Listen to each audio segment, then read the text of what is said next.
But after this week of developments in the January 6th investigation, we learned King Kong ain't got nothing on shameless liars. There's a clear legal argument against the unemployed blogger now living on a golf course. Potential co-conspirators have been exposed among sitting elected lawmakers, and Roger Stone said he invoked the fifth for every single question during his hearing. To paraphrase Denzel's Oscar-winning performance, that he once said, "They build jails because of you." Joining me now is Katie Fang, co-host of CNBC's Money Court and MSNBC legal contributor, and Roland Martin, host of Roland Martin Unfiltered Daily Digital Show. Roland, your background is very noisy and busy, my friend. You're joining us from Atlanta. Happy to have you. I want to go to Katie first, though, on this one, because I want to ask about this Roger Stone pleading the fifth on Capitol Hill yesterday. Katie, this is kind of ridiculous to me. First of all, we knew that Roger Stone was going to show up and it was going to be a clown show. He likes the cameras, he likes the attention. But it made me wonder, what stops anybody from showing up and pleading the fifth? Why doesn't everybody just show up and testify and plead the fifth? And that is such a good question, because we do know, Tiffany, that the lawyers like John Eastman and Jeff Clark, lawyers who should know better, that they are now invoking the Fifth Amendment, but they're not doing the process right.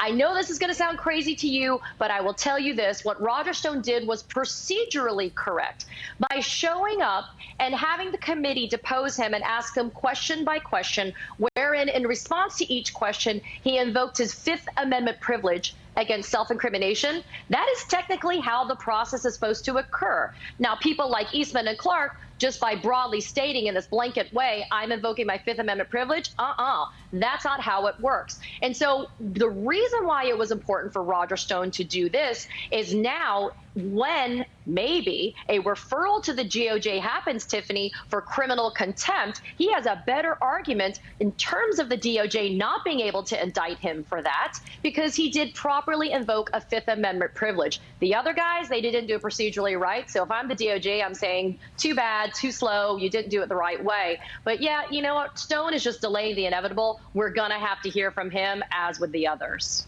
Yeah, and you know, Roland, it's really frustrating because it feels like so far the people who've been held accountable are these, you know, low rank and file folks. You know, when are we going to see some accountability for Trump's inner circle? We know Don Jr. Was around. Text messages revealed this week about Rick Perry potentially giving them this strategy to deny election results. Mark Meadows, former White House chief of staff. And who's to say that next year any of these folks will be willing to accept election results that they don't like? Curious your thoughts as you're repping hard for HBCUs this morning. What say you, Roland?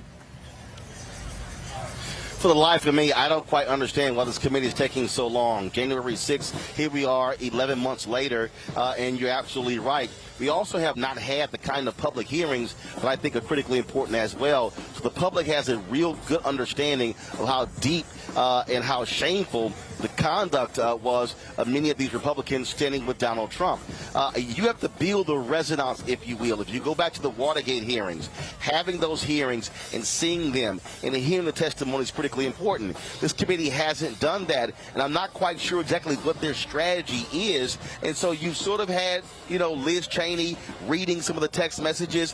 Before that, it was really a couple of months earlier. So I don't know really what they're doing. To me, they should be ramping this thing up. And the Department of Justice is really operating slow as all get out as well. And so it is really unfortunate. We're about to go into another election cycle, and we still haven't fully dealt with January 6th. So they got to step it up.